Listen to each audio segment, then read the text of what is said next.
మీలో ఎంతమందికి రవ్వ లడ్డు అంటే ఇష్టం? నాకు కూడా ఇష్టమే. కానీ రవ్వ ఫ్రై చేసి చేసే లడ్డు కన్నా పాలలో నానబెట్టి చేసిన రవ్వని పాలలో నానబెట్టి చేస్తారు కదా! ఆ లడ్డు అంటే చాలా ఇష్టం.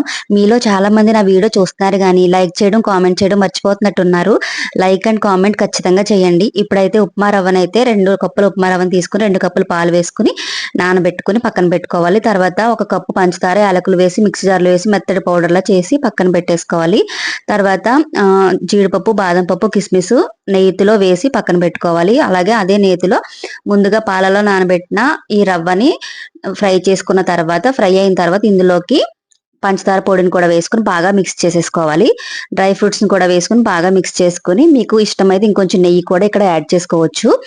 మా ఇంట్లో నెయ్యి అనేది అయిపోయిందనమాట. అందుకే నేను వేయలేదు. చేతికి నెయ్యి అప్లై చేసుకొని లడ్డూలు చేసేసుకోవడమే. ఈ రవ్వ లడ్డు సూపర్ ఉంటుందండి. నచ్చితే లైక్ చేయండి, సబ్స్క్రైబ్ చేసుకోండి.